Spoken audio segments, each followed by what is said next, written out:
Izin Bang, perkenalkan nama saya Dimitra Octavia Prangin-Angin dengan NIM 11S25059. Di sini saya akan menjelaskan tugas praktikum dengan mata kuliah Pempros pada week ke-12.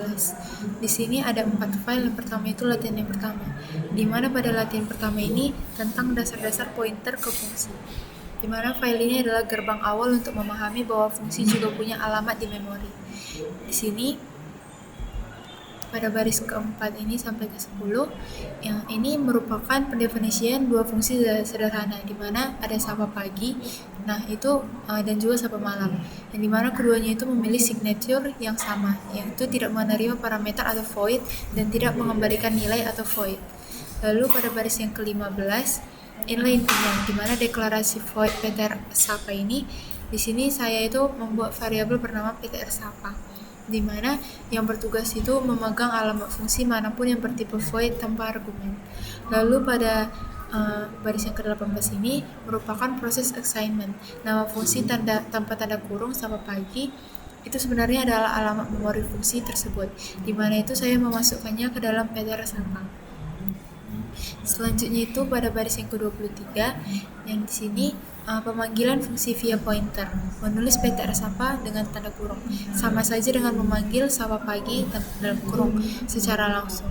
Lalu pada baris yang ke-26 sampai 29 ini, flexible pointer terlihat di sini. Saya mengubah isi ptr sapa menjadi ptr sapa malam. Saat dipanggil lagi, perilakunya itu berubah total meskipun baris kodenya terlihat sama. Kesimpulan dari latihan yang pertama ini mengajarkan bahwa pointer ke fungsi bertindak seperti remote control yang bisa diprogram ulang untuk menjalankan aksi yang berbeda di tengah jalannya program. Selanjutnya itu saya akan menjelaskan tentang latihan yang kedua, di mana pada latihan kedua ini merupakan konsep callback atau fungsi sebagai parameter. Di sini saya melangkah lebih jauh, di mana fungsi itu tidak hanya disimpan di variabel tapi dikirim sebagai argumen ke fungsi lain. Nah, di sini pada baris ke-4 sampai ke-10, dua fungsi matematika dasar itu dengan tipe dasar short integer, keduanya itu menerima dua input angka. Selanjutnya itu pada baris ke-13 sampai 17 ini merupakan fungsi execute adalah mesin utamanya, di mana perhatikan parameter ketiganya, short integer, yang ini parameter yang ketiga ya, di mana itu artinya itu execute bisa menerima fungsi apapun asalkan punya signature yang cocok. Lalu pada baris yang ke-26 sampai ke-28, nah ini tuh saya memasukkan add ke dalam pointer pf, lalu mengirim pf ke dalam execute. Di dalam execute, fungsi add itu dijalankan. Inilah yang disebut dengan callback. Selanjutnya pada baris yang ke ini merupakan cara yang lebih singkatnya, di mana saya langsung mengirim nama fungsi subtract ke dalam parameter execute tanpa menyimpannya di variabel pointer terlebih dahulu. Nah, kesimpulan dari latihan yang kedua ini mendemonstrasikan efisiensi kode, di mana fungsi execute itu bersifat generik. Ia tidak peduli apakah ia sedang menjumlahkan ataupun mengurangkan, ia hanya menjalankan perintah yang dikirimkan kepadanya. Selanjutnya itu masuk ke tugas. Di sini ada tugas yang pertama. Nah, pada tugas yang pertama ini merupakan tugas yang meminta kalkulator dinamis menggunakan array of function pointer, di mana ini adalah penerapan yang sangat cerdas untuk menghindari struktur kontrol yang membosankan seperti if else atau switch case yang panjang. Di mana pada baris keempat sampai ke-21 ini merupakan persiapan 4 fungsi aritmatika. Ada add, ada subtract, ada juga multiply, dan juga divide. Nah, perhatikan penanganan error pada divide untuk mencegah crash akibat pembagian dengan 0. Selanjutnya itu pada baris yang ke-25. Nah, ini adalah bagian paling keren, yaitu array of function pointersnya. Saya membuat array of berisi 4 slot, di mana setiap slotnya itu berisi alamat fungsi matematika yang sudah saya buat. Selanjutnya itu pada baris ke-38 sampai ke-42. Nah, ini merupakan validasi yang ini 41 sampai ke 44. Ini merupakan validasi input, di mana sebelum mengakses array, saya memastikan indeks yang dimasukkan pengguna itu 0 sampai 3 itu aman, agar tidak terjadi segmentation fault. Selanjutnya itu ada eksekusi yang ini. Nah, ini eksekusi langsung.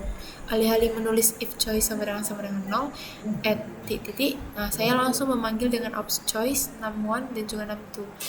Program akan melompat ke alamat memori yang sesuai dengan indeks tersebut secara instan. Nah, kesimpulan dari tugas pertama ini menunjukkan cara membuat kode yang bersih atau clean code dan cepat menggunakan index array untuk menentukan logika program yang sangat berguna dalam pembuatan sistem menu atau state machine. Selanjutnya merupakan file terakhir dengan nama tugas 2.c. Ini merupakan tugas yang terakhir, di mana itu diminta tentang implementasi filter generic. Nah, pada file terakhir ini menunjukkan kekuatan sesungguhnya dari callback dalam pemrosesan data, seperti konsep higher order function di dalam model.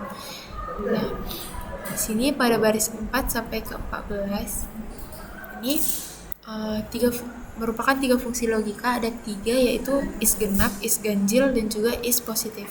Semuanya itu menerima angka dan mengembalikan nilai boolean, 1 untuk benar dan 0 itu untuk salah. Lalu pada baris ke-17 sampai ke-33 ini merupakan fungsi filter array.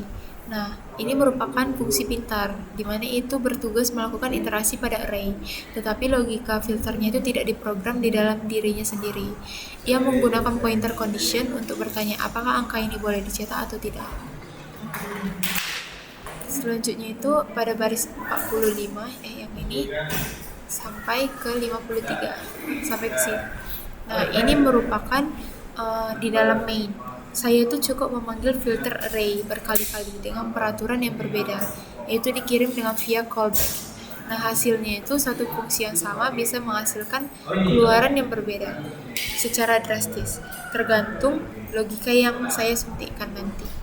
Nah, kesimpulan dari tugas yang kedua ini, tugas kedua ini adalah contoh sempurna dari prinsip separation of concern, di mana fungsi filter array itu menangani tugas iterasi, sementara fungsi-fungsi is genap, is ganjil, is positif dan lainnya itu menangani logika penyaringan. Keduanya itu terpisah namun bekerja sama dengan harmonis melalui pointer.